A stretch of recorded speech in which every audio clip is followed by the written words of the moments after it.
Hello my beautiful friends, welcome to Alicia and the City. I'm Alicia. It's very good to see you here as always, and today we got another great book review, and this book is actually quite life-changing. I'm not over-exaggerating. I think it's probably one of my most favorite non-fiction books I have read in the past few years. Yes, that's how big that is.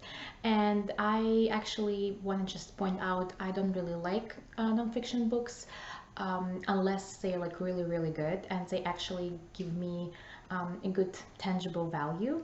And what I like about this book is that this book kind of cuts all the bullshit, and yes, it provides entertainment, but it also provides lots of value. So if you're intrigued, without further ado, let's dive in. And the book we are talking about today is How to Fail at Almost Everything and Still Win Big by Scott Adams. And if you guys don't know who Scott Adams is, he is a cartoonist. He is a creator of Dilbert. And I know it's quite internationally known, but unfortunately I haven't heard about Dilbert cartoon before. But I heard about Scott Adams, and I think I even watched a couple of his YouTube videos. He has a YouTube channel, so if you guys are interested, you can look him up. He does like very interesting sort of philosophical, relevant subjects with a cup of coffee. So it's sort of like, you know, you're talking to a friend.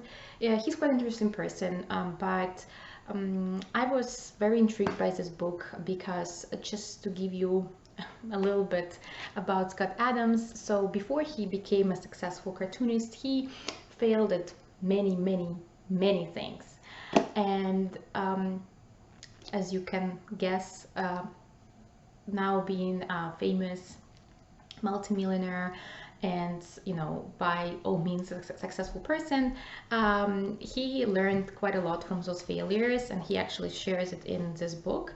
And it's not like a very typical autobiography where, you know, I've been there, done that. It's more.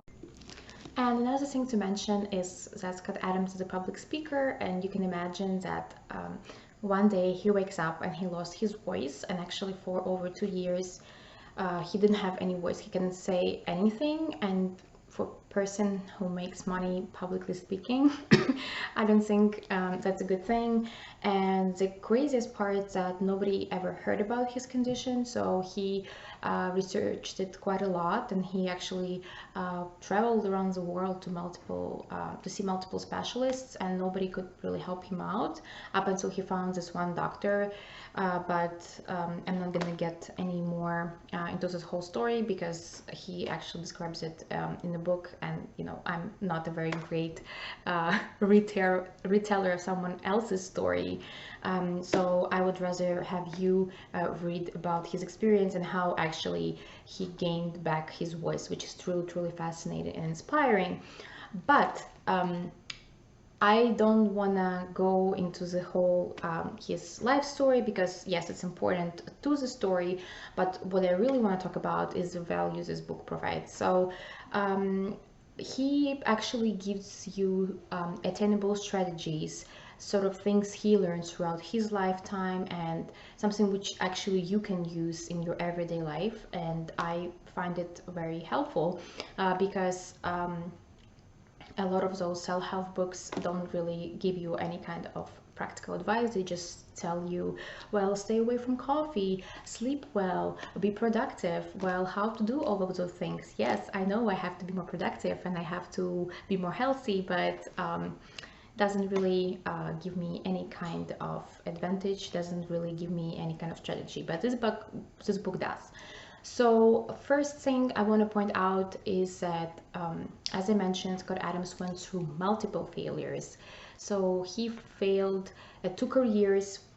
Each one of them he had for over 8 years. So you can imagine it's not like, you know, he worked there for several months and then like, oh, well, that didn't work out too bad. Like 8 years, so 16 years in total.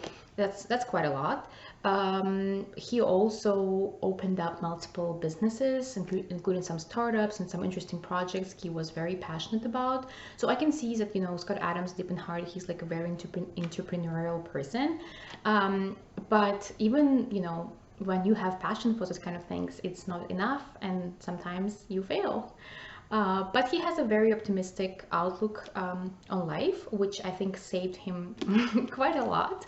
Because if I failed, even like, in one of those things, I would probably sit in the corner and just cry and say that I don't want to do it with that. I just want to be miserable.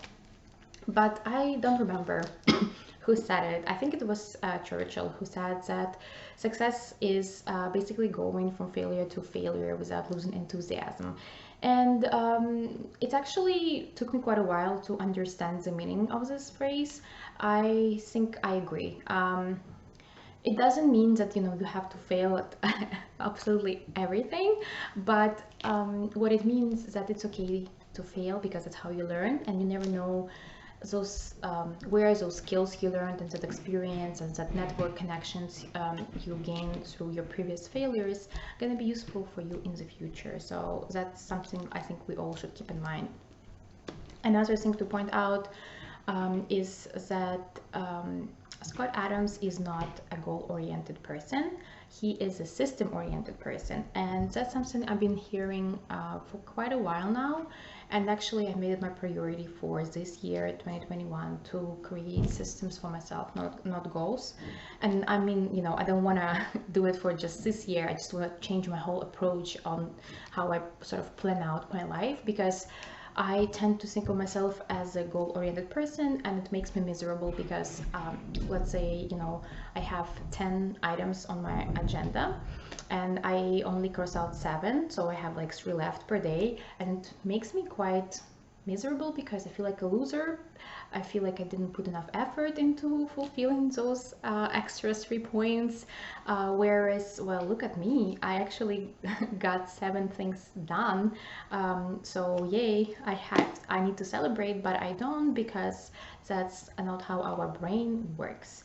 And what is systems? So systems are sort of like your goals, or let's say your dreams, somewhere you want to be, some kind of a lifestyle you want to have. So for example, you want to be healthy, right? So rather than creating a goal for yourself that you want to lose 5 pounds in 2 months, maybe you should create a system where you can make healthier diet choices and you exercise regularly and you actually enjoy doing so, because we are very wired pretty much from our birth that we have to get to the next thing, and the second we achieve it, we have to move on. I struggle with it quite a lot, and that's how society sort of raised me. I feel like with millennials it's especially accurate, like we constantly going on to the next big thing.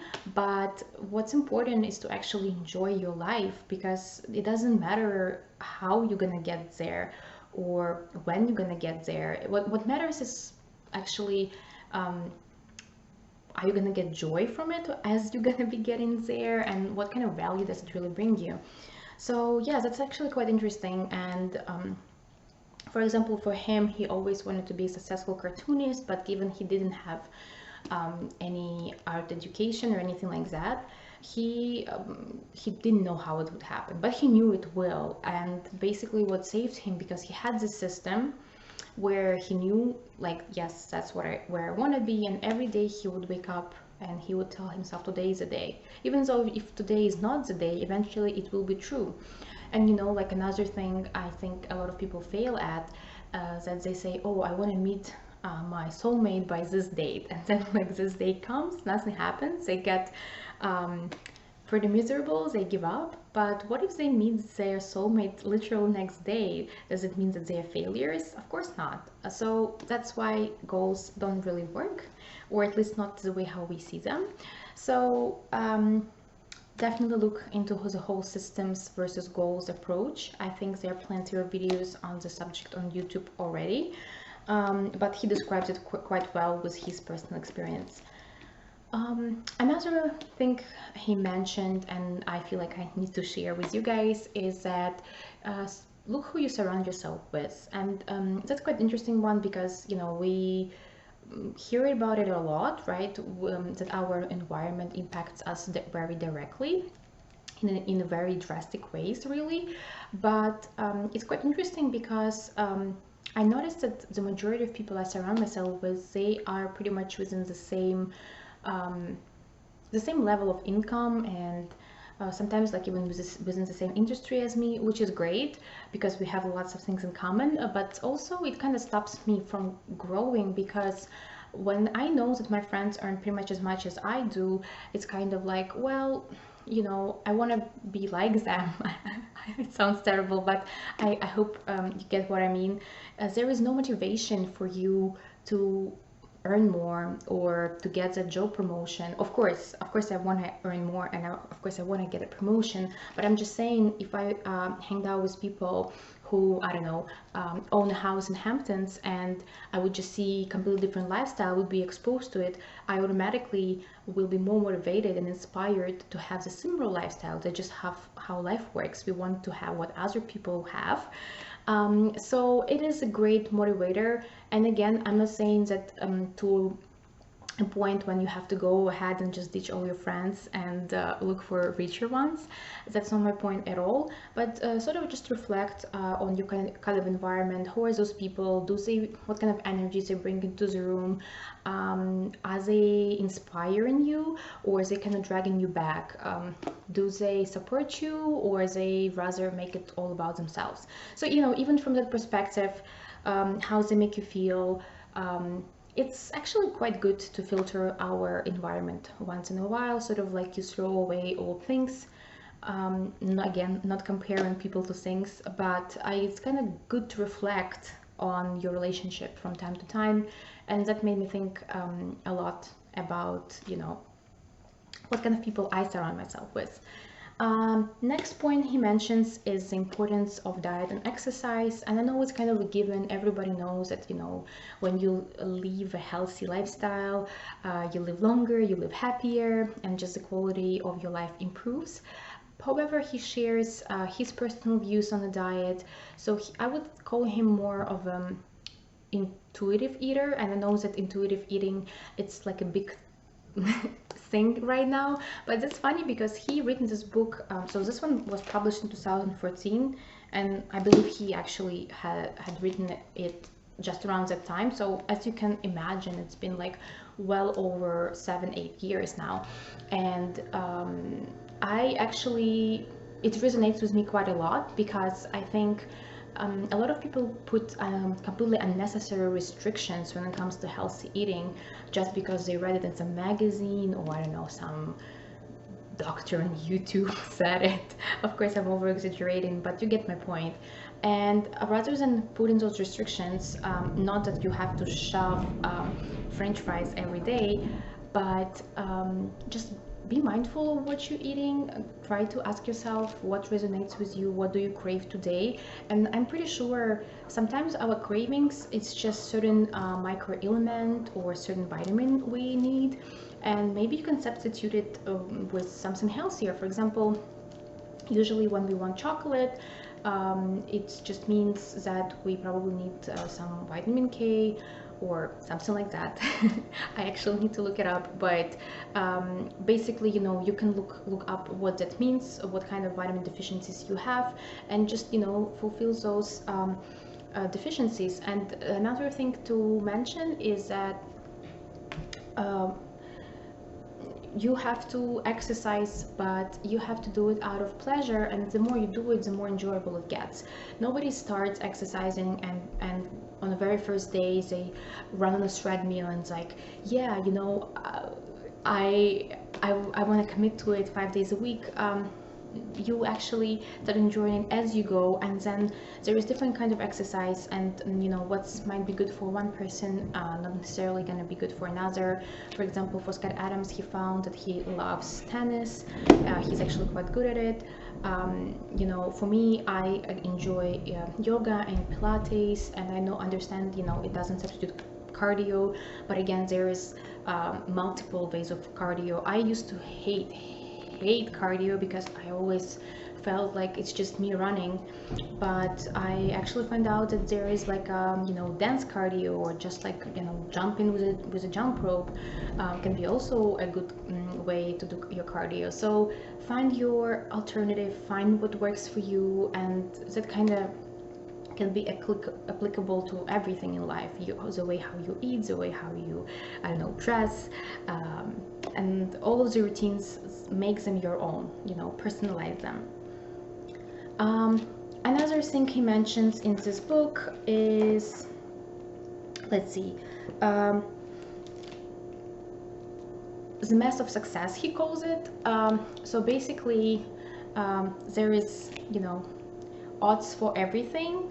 There is a certain statistics, how good you can be at certain thing, but what he actually means by that, is that a lot of people, they misunderstand the concept of being good at something, and a lot of people strive to be sort of number one in the industry, which is, again, it's amazing if you want to be number one, but people get too deep in too narrow in one particular field or one particular job.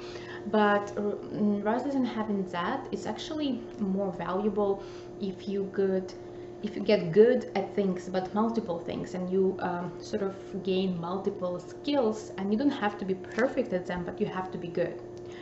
And there is another expression, which is, the perfect is the enemy of the good, or something like that. And that's pretty much it. When you go too deep into this narrow hole of, I don't know, let's say you want to be an IT specialist, and you pick one specific software, for example, you sort of limit your options. And yes, you are very good at that, but then when people hire you, they also look at your soft skills. They look at how you communicate with people. Are you a good team member? Are you a leader? Or what's your level of grammar? And again, not to say that those skills necessarily gonna be beneficial at your specific job, but just try to think about, what are the ways how you can enrich yourself, your personal life, your professional life, just overall your lifestyle. And learning is always fun, and advancement in life, that's kind of the whole point. And try to be good, but in multiple things. And of course, there is plenty more advice Scott Adams gives in this book. I don't wanna go on and on about it, because I would rather have you pick up this book. I really enjoyed the tone, because he is quite a funny person. He's a comedian, so it was very enjoyable to read. And I think after the whole year of lockdowns and just challenges and this separation, and just I kind of fell down in the drain state of mind, where I felt like, what, like, what's the whole point of anything? But this book actually lifted me up quite a lot, and it came like, a breath of fresh air, and it just sort of showed me that if Scott Adams could have failed in so many things, so could I. And it's not the end of the world. I have a whole life ahead of me, and I actually quite on the right path. So if you need that extra push, that extra motivation and inspiration, I think it's a great book to read. I will be curious to read his other books. He has quite many, but this one is like a very good motivator with a practical advice, with practical strategies on how to increase your life, or how to improve your life. So if you guys enjoyed this video, please don't forget to give me a big thumbs up, because that gives me motivation and inspiration to record more for you. Also, please don't forget to subscribe to my channel. I try to post videos at least twice a week. And also don't forget to leave a comment down below if you enjoyed this video, and please give me recommendations of the books you think I might enjoy. I always enjoy reading those, and I will see you in my next videos. Bye bye now.